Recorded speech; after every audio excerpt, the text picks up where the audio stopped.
పవన్ అభిమానులు ఎప్పుడెప్పుడా అని ఎదురు చూస్తున్న అప్డేట్ వచ్చింది. Harihara Veeramallu cinema trailer release అయింది. పవన్ చేస్తున్న first pan India cinema, first periodic cinema కావడంతో వీరమల్లు మీద భారీ అంచనాలున్నాయి. మరి ట్రైలర్ ఆ ఎక్స్పెక్టేషన్స్ ను రీచ్ అయిందా? ఈ స్టోరీలో చూద్దాం. పవన్ హీరోగా తెరకెక్కుతున్న periodic action drama Harihara Veeramallu 17వ శతాబ్దపు కథగా తెరకెక్కుతున్న ఈ సినిమాలో పవన్ రాబిన్ హుడ్ తరహా పాత్రలో కనిపించబోతున్నారన్న టాక్ ఉంది. మొఘల్ సామ్రాజ్యం నేపథ్యంలో ఈ సినిమాని తెరకెక్కించారు. క్రిష్ జాగర్లమూడి, జ్యోతి కృష్ణ దర్శకత్వం వహించిన ఈ సినిమా జూలై 24న ఆడియన్స్ ముందుకు రానుంది. ఆల్రెడీ ప్రమోషన్ స్పీడ్ పెంచిన యూనిట్ గ్రాండ్ గా ట్రైలర్ ని లాంచ్ చేసింది. ఇప్పటివరకు వచ్చిన అన్ని అప్డేట్స్ ని మరిపించే రేంజ్ లో ట్రైలర్ ని కట్ చేసింది movie team. Action blocks, graphics విషయంలో యూనిట్ తీసుకున్న కేర్ ట్రైలర్ లో స్పష్టంగా కనిపించింది.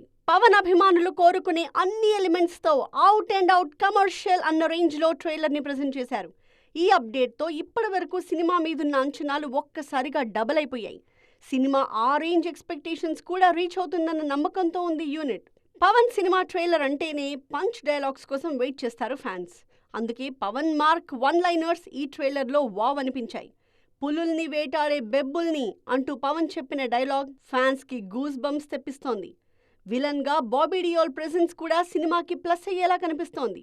ప్రస్తుతం పోస్ట్ ప్రొడక్షన్ కార్యక్రమాలు జరుపుకుంటున్న ఈ సినిమా జూలై 24న ప్రేక్షకుల ముందుకు రాబోతోంది. ట్రైలర్ చివర్లో బాబీ చెప్పిన డైలాగ్ ఫ్యాన్స్ చెవుల్లో రీసౌండ్ ఇస్తోంది.